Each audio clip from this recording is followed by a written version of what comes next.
Hello everyone, this is Vikas money. आप देख रहे हैं ओएनएस स्टडी सर्कल। आज की इस वीडियो का टॉपिक है financial accounting BCom first year chapter 3, जिसमें आज हम डिटेल में समझेंगे, डिस्कशन करेंगे बेसिक कॉन्सेप्ट और कन्वेंशंस के बारे में। क्योंकि ये बहुत इंपॉर्टेंट टॉपिक है, इसलिए इसके लिए एक अलग से चैप्टर बनाया गया है। तो आज इस पर डिस्कशन करते हैं। Let's start the video. देखिए, सबसे पहले बात करते हैं हम कॉन्सेप्ट का एक्चुअल में मतलब क्या होता है। कॉन्सेप्ट का अगर हम सिंपल लैंग्वेज में बात करें तो मतलब होता है कि ये काम इस तरीके से ही होगा। बट क्या ऐसा हमेशा से ऐसे होता है कि हमेशा ऐसा ही होगा? अगर बोला गया है कि ये काम इसी तरीके से होगा, अगर नहीं हो रहा तो वो गलत है। बट इसके पीछे कुछ ना कुछ सोच होगी, पहले कुछ सोचा होगा, उसके बाद डिसाइड किया होगा कि हाँ ये काम इसी तरीके से होगा। तो कॉन्सेप्ट जो है वो कन्वेंशंस के साथ बनता है। पहले कुछ सोचा जाता है, उसके बाद उस पर कॉन्सेप्ट बनता है। तो अगर हम इन दोनों को सम अप करके देखें कि एक पीछे की सोच और उस सोच के बेस पे जब कॉन्सेप्ट बनाया जाता है तो फिर हम कहते हैं प्रिंसिपल, कि ये बन गया प्रिंसिपल। और अकाउंटिंग लैंग्वेज में इसे हम कहेंगे अकाउंटिंग प्रिंसिपल। जैसे सड़क पे चल रहे हैं, आप या तो राइट में चलेंगे या लेफ्ट में चलेंगे। ऐसा नहीं है आप राइट लेफ्ट कर रहे हैं, ऐसा पॉसिबल नहीं है और ये गलत है। तो एक प्रिंसिपल है। ऐसे ही अकाउंटिंग करने के भी कुछ प्रिंसिपल है कि अगर आपने अकाउंटिंग करनी है तो इस तरीके से कर सकते हैं। ऐसा नहीं है कि अगर सब कुछ सेम है, एक कंपनी दिखा रही है 10 लाख का प्रॉफिट, दूसरी कंपनी दिखा रही है 50 लाख का प्रॉफिट, अगर सब कुछ सेम है तो डिजिट बाय डिजिट मैच करेगी, क्योंकि काम करने का तरीका, रिकॉर्ड करने का तरीका सब कुछ सेम होगा। तो अगर हम बात करें जो अकाउंटिंग में रूल्स बनाए गए हैं, गाइडलाइंस बनाए गए हैं, ये बेसिकली क्या बताते हैं कि जो बिजनेस की ट्रांजेक्शन्स हैं, क्योंकि हम बात करते हैं कि अकाउंटिंग जो है वो बिजनेस की लैंग्वेज है, तो बिजनेस की छोटी से छोटी अगर आप ट्रांजैक्शन को रिकॉर्ड कर रहे हैं तो किस तरीके से रिकॉर्ड करेंगे, और मेक श्योर करेंगे कि यूनिफॉर्मिटी होनी चाहिए। यूनिफॉर्मिटी का मतलब जैसा अभी हमने बात करी कि जैसे एक कंपनी है, सब कुछ सेम है, उसमें प्रॉफिट दिखा रहे हैं 10 लाख का, दूसरी कंपनी उसमें भी सब कुछ एग्जैक्टली सेम है, वहां प्रॉफिट दिखा रहे हैं 50 लाख का। ऐसा नहीं हो सकता। अगर सब कुछ सेम है, एसेट, लायबिलिटी, रेवेन्यू, एक्सपेंसेस सब कुछ सेम है, तो डिजिट बाय डिजिट मैच करेगा, प्रॉफिट भी, सेल भी, सब कुछ। सिर्फ ये नहीं, अकाउंटिंग की वजह से एक कंपनी दिखाएगी 10 लाख का प्रॉफिट, दूसरी कंपनी दिखाएगी 50 लाख का प्रॉफिट। ऐसा पॉसिबल नहीं है, क्योंकि इसके लिए कुछ प्रिंसिपल बनाए गए हैं जो बताते हैं कि आप किस तरीके से रिकॉर्ड करेंगे, किस तरीके से प्रेजेंट करेंगे। और अगर आप इसको फॉलो करेंगे तो एक ही तरीके से आपका प्रॉफिट आएगा। चाहे आप कोई भी कंपनी हो, अगर सेम काम करेंगे तो आपका प्रॉफिट आएगा 10 लाख रुपए। तो इसमें कुछ एजम्पशंस माने गए और कुछ ओपिनियन दिए गए। एजम्पशन का मतलब क्या होता है? एजम्पशन का मतलब यह है कि हम बिना किसी प्रूफ के भी उसको सच मान लेते हैं।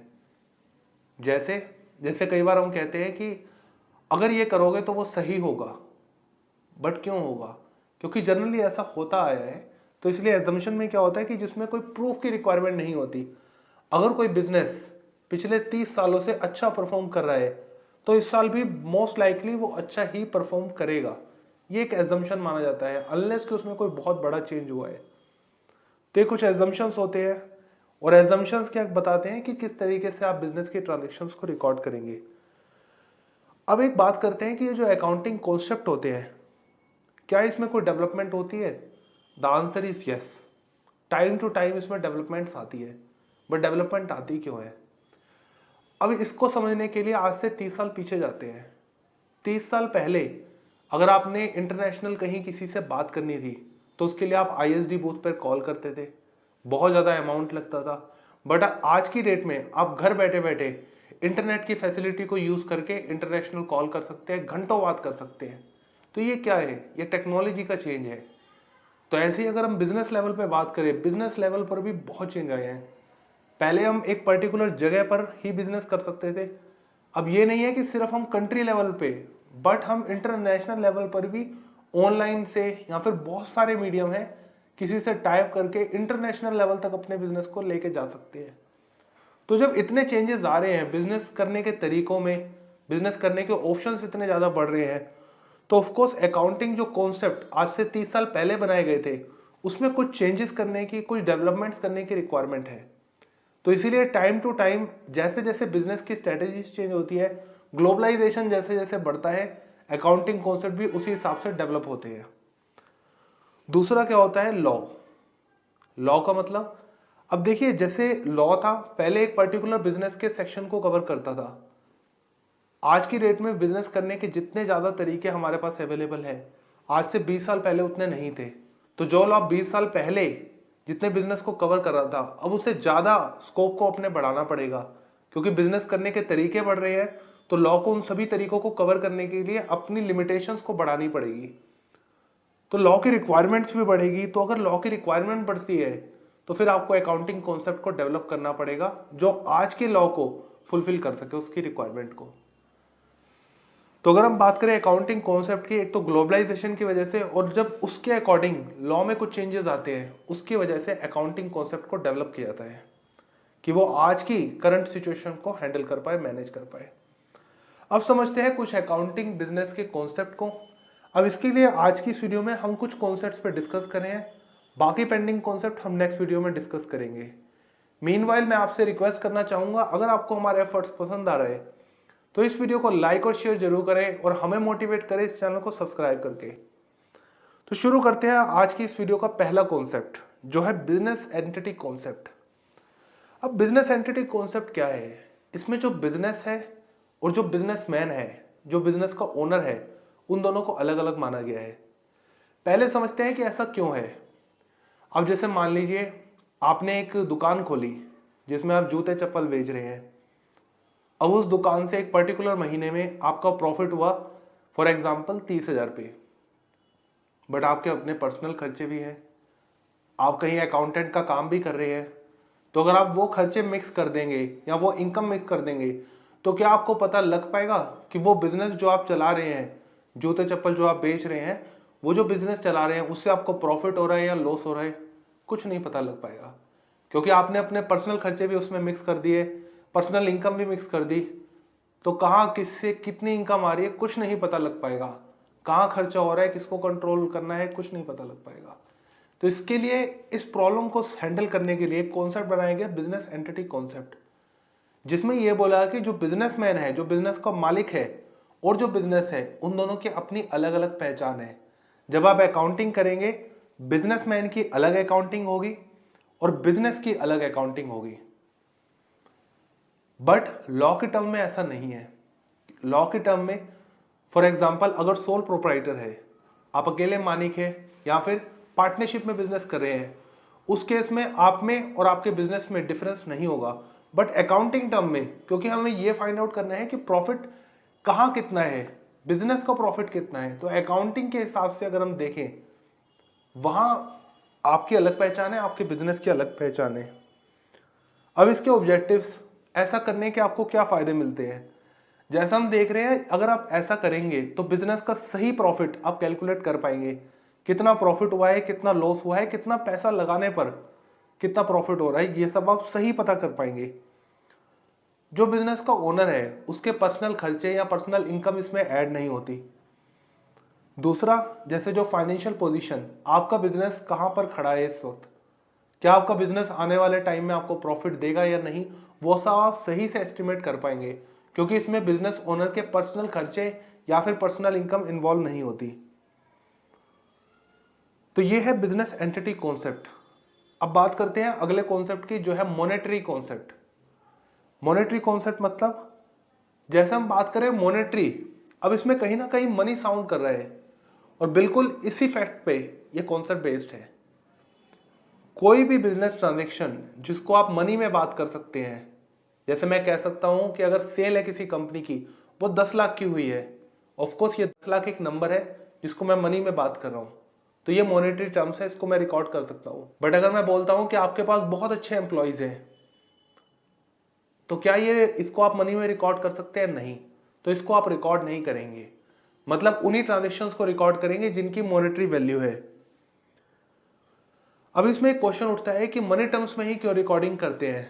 क्योंकि देखिए, बिजनेस में जो ट्रांजेक्शन्स होती हैं वो अलग अलग हो सकती हैं। जैसे अगर हम किसी बिल्डिंग की बात करें, उसमें स्क्वायर फीट्स में हो सकता है। अगर रॉ मटेरियल की बात करें, उसमें किलो में हो सकता है। कुछ खर्चे हो सकते हैं, कुछ खर्चे आप अगर ट्रांजेक्शन्स कर रहे हैं, बार्टर कर रहे हैं, मतलब कोई सामान ले रहे हैं, कोई सामान दे रहे हैं, अलग अलग मेजरमेंट्स हो सकते हैं। तो एक कॉमन मेजरमेंट बनाने के लिए जो मनी है उसको बेस बनाया गया, तो इसलिए मॉनेटरी टर्म्स को ही रिकॉर्ड किया जाता है। अब इसकी लिमिटेशंस क्या है? सबसे पहली लिमिटेशन, अब कोई बिजनेस है, अब एक जगह एक नया बिजनेस खुला है, दूसरी जगह एक बिजनेस है जो आज से 20 साल से काम कर रहा है, तो ऑफकोर्स उसकी अपनी एक गुडविल होगी, मार्केट में उसकी एक पहचान होगी जिससे वो ज़्यादा प्रॉफिट कमाएगा, क्योंकि ज़्यादा से ज़्यादा कस्टमर उसे जानते हैं। बट अनफॉर्चुनेटली इसको अकाउंटिंग में रिकॉर्ड नहीं किया जाता, क्योंकि वो आपने खरीदी नहीं है तो इसको रिकॉर्ड नहीं करेंगे। जो बिजनेस ने अपना नाम कमाया है वो उसने खरीदा नहीं है, वो उसने कमाया है, बट उसको आप रिकॉर्ड नहीं कर सकते। हालांकि ये एक बहुत बड़ा इंपॉर्टेंट फैक्टर होता है प्रॉफिट अर्न करने का। एक बिजनेस 10,000 रुपये का प्रॉफिट अर्न कर रहा है, दूसरा बिजनेस 30,000 रुपये का प्रॉफिट अर्न कर रहा है। डिफरेंस ये है कि उस बिजनेस की मार्केट में बहुत अच्छी वैल्यू है, कस्टमर उसको जानते हैं, उससे अटैच है। ऐसे ही अगर कहीं किसी कंपनी में एम्प्लॉय ने स्ट्राइक करती है या फिर उस कंपनी के पास बहुत अच्छे एम्प्लॉयज हैं, तो ये बहुत बड़ा रीजन बनता है ज़्यादा प्रॉफिट कमाने का, बट इसे रिकॉर्ड नहीं किया था। दूसरा इसमें सबसे बड़ा लिमिटेशन है कि इसमें इन्फ्लेशन को रिकॉर्ड नहीं किया था। मतलब अब जैसे देखिए, आपने एक बिल्डिंग खरीदी 10 लाख की 2010 में, आज की डेट में जरूरी नहीं है उसकी वैल्यू कम होगी, आज की डेट में मान लीजिए उसकी वैल्यू है 50 लाख, बट अकाउंटिंग में तो आप उसको डिप्लीट करेंगे, हर साल उस पर डेप्रिसिएशन चार्ज करेंगे। तो इन्फ्लेशन जो हो रही है, आज की डेट में जो वैल्यू आपने पहले खरीदी थी 10 लाख की, अब उसकी वैल्यू है 50 लाख, क्योंकि इन्फ्लेशन हो गया, बट इसको रिकॉर्ड नहीं किया था अकाउंटिंग में। तो इससे कई बार क्या होता है, एक्चुअल में रियल वैल्यू शो नहीं करता है एसेट की। अब बात करते हैं अगले कॉन्सेप्ट की, जो है गोइंग कंसर्न कॉन्सेप्ट। गोइंग का मतलब क्या होता है? गोइंग का मतलब होता है ऐसा जो चलता ही जाए, तो इसी कॉन्सेप्ट पर बेस है गोइंग कंसर्न कॉन्सेप्ट। इसका मतलब यह है कि बिजनेस को अगर कोई ओनर चलाता है, आप जब भी कोई बिजनेस स्टार्ट करते हैं तो ये माना जाएगा कि ये बिजनेस आप चलाते ही रहेंगे, ये बिजनेस बंद नहीं होगा। बट क्या है इसका मतलब यह है कि बिजनेस कभी भी बंद नहीं होगा, हमेशा चलेगा? ऐसा नहीं है। बट इसका मतलब यह है कि बिजनेस इतना तो चलेगा जिससे वो अपनी सारी जो भी लायबिलिटी है, अगर आप बिजनेस में कोई काम करते हैं, हो सकता है बिजनेस ने कोई लोन लिया है जैसे 20 साल का 30 साल का, तो जो भी लॉन्ग टर्म उसके ओब्लिगेशंस है उन सबको वो फुलफिल करेगा। ऐसा नहीं है कि वो 6-7 महीने के लिए चलेगा, वो बहुत टाइम तक चलेगा। मतलब गोइंग कंसर्न का मतलब ये नहीं कि वो कभी बंद नहीं होगा, ऐसा कुछ भी नहीं होता जो कभी बंद ना हो, बट यस वो बहुत ज़्यादा लंबे टाइम तक चलेगा, ऐसा हम मान के चलते हैं। तो इसके बेनिफिट क्या होते हैं? सबसे पहली बात कि रेवेन्यू और कैपिटल एक्सपेंडिचर, इसको आप अलग अलग कर पाते हैं इसी कॉन्सेप्ट की वजह से। मतलब अब जैसे देखिए, एक कंपनी ने एक मशीनरी खरीदी 10 लाख की और उसका बेनिफिट वो लेगी 20 साल तक, तो यहां उसको 20 साल में वो डेप्रिशिएट करेगी। बट अगर ऐसा नहीं होगा गोइंग कंसर्न कॉन्सेप्ट, तो पूरा खर्चा उसको 10 लाख का एक ही साल में दिखाना पड़ेगा। तो रेवेन्यू और कैपिटल एक्सपेंडिचर को आप डिफरेंशिएट कर पाते हैं इसी कॉन्सेप्ट की वजह से। ऐसा ही एक कॉन्सेप्ट है फिक्स और करंट एसेट्स, या फिक्स और करंट लायबिलिटी। फिक्स का मतलब क्या है? जो काफी लंबे टाइम तक चलेगा, या long term liabilities. Long term का मतलब क्या है? 5 साल 10 साल 15 साल या उससे भी ज्यादा। बट ऐसा हो क्यों रहा है? क्योंकि आपका गोइंग कंसर्न कॉन्सेप्ट है। अगर ऐसा लगेगा कि बिजनेस कभी भी बंद हो सकता है, तो सब कुछ करंट रहेगा। तो जब आप डिफरेंशिएट कर सकते हैं फिक्स और करंट में, लॉन्ग टर्म में और शॉर्ट टर्म में, वो पॉसिबल है गोइंग कंसर्न कॉन्सेप्ट की वजह से। दूसरा सबसे बड़ा इसका बेनिफिट ये होता है कि कोई भी इन्वेस्टर है या फिर आउटसाइडर, अगर कोई बंदा है जो कंपनी को लोन देना चाह रहा है या कंपनी लोन मांग रही है उससे, तो अगर उसे लग रहा है कि बिजनेस तो कभी भी बंद हो सकता है, तो क्या वो लोन देगा? नहीं। बट अगर उसे ये लगे कि हाँ ये बिजनेस गोइंग कंसर्न पे वर्क करता है, ये बहुत टाइम तक चलेगा, तो वो लोन आराम से देगा। ऐसे ही इन्वेस्टर कंपनी में पैसा तभी लगाएंगे जब उन्हें लगेगा कि कंपनी बहुत देर तक चलेगी। तो इसलिए गोइंग कंसर्न कॉन्सेप्ट जो है वो वाइडली एक्सेप्ट किया जाता है। अगर ऐसा नहीं है तो आपको मेंशन करना पड़ेगा कि गोइंग कंसर्न जो है ब्रीच हो रहा है। तो क्या कोई ऐसी कंडीशंस भी है जिसमें गोइंग कंसर्न जो है वो खत्म हो जाता है? बिल्कुल है। That means going concern valid कब नहीं रहता? जब कंटिन्यू कंपनी लॉस में आती है, तब गोइंग कंसर्न जो है वो वैलिड नहीं रहता। वर्कर को काफी टाइम से सैलरी नहीं मिल रही, अगर काम करने वाले बंदों को ही सैलरी नहीं मिल रही, तो कब तक काम करेंगे? वो बहुत जल्दी वो छोड़ देंगे। तो जब काम करने वाले पर्सन ही नहीं है तो कंपनी कैसे चलेगी?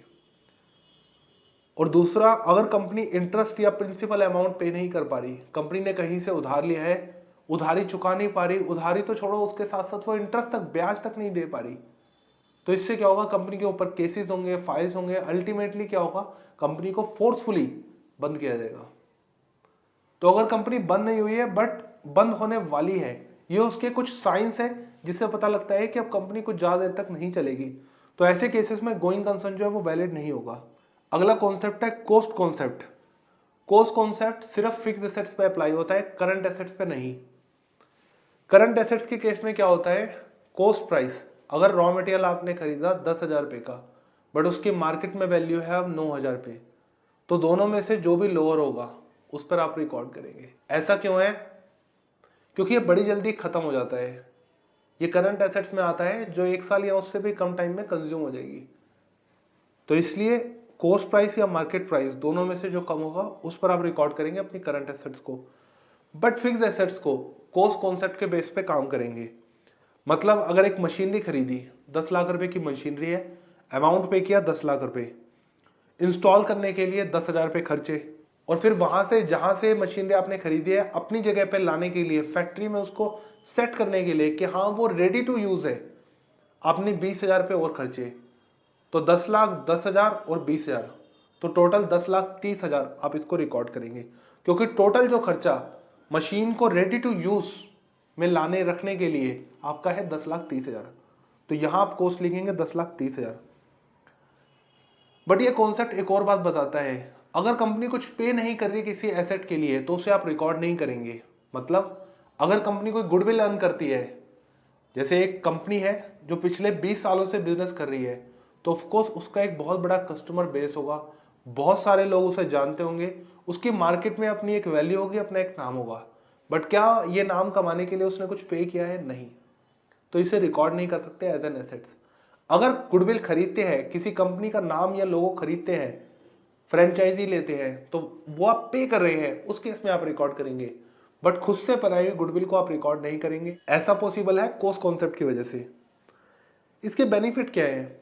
अब देखिए, मार्केट वैल्यू जो है वो बहुत ऊपर नीचे होती रहती है, मार्केट में चेंजेस आते रहते हैं, वैल्यू ऊपर नीचे होती रहती है, तो अगर कॉस्ट कॉन्सेप्ट आप फॉलो नहीं करेंगे, मार्केट वैल्यू फॉलो करेंगे, तो आज एक एसेट आप दिखा रहे हैं 10 लाख की, कल दिखाएंगे 12 लाख की, उसके बाद दिखाएंगे 8 लाख की, तो कहीं ना कहीं स्टेटमेंट जो है वो बहुत ज्यादा चेंज होगी और एक बिजनेस को चलाना बहुत मुश्किल होगा। तो एक बेस चाहिए जो जेन्युइन हो और सही तरीके से काम करे।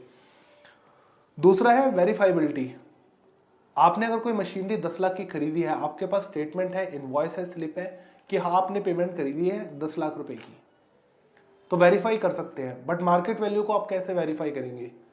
ये पर्सन टू पर्सन एनालाइज करने के तरीके, इस पे बहुत सारे मैटर्स हैं जिसपे डिफरेंस आएगा, तो ये वेरीफाई नहीं हो सकता। बट कॉस्ट कॉन्सेप्ट पे अगर आप जाते हैं तो आपके पास अमाउंट की स्लिप होगी कि हाँ आपने पेमेंट करी है, आप वेरीफाई कर सकते हैं। अगला इसका इंपॉर्टेंट बेनिफिट ये है कि ये गोइंग कंसर्न को सपोर्ट करता है। अब कोई एसेट है, आप उसको 10 साल तक चलाएंगे, जैसे कोई मशीनरी खरीदी 10 साल तक यूज करेंगे, आप उसे मार्केट वैल्यू पे क्यों रिकॉर्ड कर रहे हैं? क्योंकि आप तो उसे फुली कंज्यूम कर रहे हैं, तो जितने पे खरीदा था उस एसेट को आप उतने पे रिकॉर्ड करें, और हर साल जितने 10 साल के लिए चला रहे हैं तो हर साल 10% उसको रिड्यूस करते जाएं कि आपने 10% उसका फायदा उठा लिया, डेप्रिशिएट कर लिया उसको। तो ये इससे क्या होता है, अकाउंटिंग करना बहुत सिंपल हो जाता है और वेरीफाई भी कर पाते हैं कि हाँ जो आप कर रहे हैं वो सही कर रहे हैं। मार्केट वैल्यू हर साल आप कैसे उसको टेस्टिफाई करवाएंगे, तो इसलिए ये इसको सपोर्ट करता है। लिमिटेशंस क्या है? मार्केट वैल्यू में अगर कोई बहुत ज्यादा जंप आता है उसको ये नहीं दिखाता। अगर बिजनेस खुद से कोई गुडविल अपनी जनरेट करता है तो उसको ये रिकॉर्ड नहीं करता। बिजनेस ने अपना नाम कमाया है, उससे कुछ एक्स्ट्रा प्रॉफिट हो रहा है जिसे हम कहते हैं सुपर प्रॉफिट, उसको ये कहीं रिकॉर्ड नहीं करता। ये इसकी कुछ लिमिटेशंस है। अगला कॉन्सेप्ट है ड्यूअल एस्पेक्ट कॉन्सेप्ट। अब हमने कहीं ना कहीं सुना होगा, कुछ पाने के लिए कुछ खोना पड़ता है, इसी कॉन्सेप्ट पर बेस है ड्यूअल एस्पेक्ट कॉन्सेप्ट। ये क्या बताता है कि जितनी भी बिजनेस की एसेट है उस पर क्लेम होगा या तो ओनर्स का या फिर लायबिलिटीज होगी। मतलब all assets is equal to owners equity plus capital. मतलब बिजनेस के पास जितनी भी एसेट होगी, अब बिजनेस दो ही बंदों को कमा कर देगा, या तो जो बिजनेस का ओनर है उसको प्रॉफिट देगा, या फिर जिससे उधार लिया है उनकी उधारियां चुकाएगा, प्रिंसिपल अमाउंट देगा, इंटरेस्ट देगा। तो यही बिजनेस की टोटल लायबिलिटीज है। ऐसा कैसे है? अब मान लीजिए आपने रॉ मटेरियल खरीदा, रॉ मटेरियल मैंने कैश में खरीदा, रॉ मटेरियल एक एसेट है, कैश में खरीदा, एक एसेट आई, दूसरी एसेट चली गई, बात बराबर हो गई। दूसरा मैंने नहीं उधार में खरीदा, एक एसेट आ गई, रॉ मटेरियल आ गया, बट उतने ही अमाउंट की उधारी भी आ गई, तो एसेट भी बढ़ गया, लायबिलिटी भी बढ़ गई। Assets is equal to owners equity plus liabilities, और इसी कॉन्सेप्ट को बताता है ड्यूल एस्पेक्ट कॉन्सेप्ट। अब इसके कुछ बेनिफिट्स होते हैं। बेनिफिट क्या होते हैं कि ट्रायल बैलेंस को प्रिपेयर करने में हेल्प करता है, और जो अकाउंटेंट है उसे हेल्प करता है कि वो प्रोसेस में ही एरर को पकड़ लेता है कि रिकॉर्डिंग सही से हो रही है या नहीं, उसको इजीली डिटेक्ट कर लेता है, क्योंकि जितनी भी वो रिकॉर्डिंग कर रहा है उसका डबल इफेक्ट पड़ेगा, कहीं डेबिट हो रहा है तो कहीं ना कहीं क्रेडिट भी होगा। अगर ऐसा नहीं है तो वो समझ आएगा कि अकाउंटिंग रिकॉर्डिंग में कहीं ना कहीं गलती हुई है। तो ये अकाउंटिंग को सही से रिकॉर्ड करने में, सही से स्टेटमेंट को बनाने में बहुत ज़्यादा हेल्प करता है। तो आज की इस वीडियो में हमने कुछ कॉन्सेप्ट्स की बात करी और एक ओवरव्यू लिया कि जो हमारे पास कॉन्सेप्ट है, कन्वेंशन है, इसका मतलब क्या है और क्या इसकी रिक्वायरमेंट है। अगली वीडियो में कुछ पेंडिंग कॉन्सेप्ट्स के बारे में डिस्कशन करेंगे। तो मिलते हैं बहुत जल्द अगली वीडियो के साथ। Till then, thank you so much.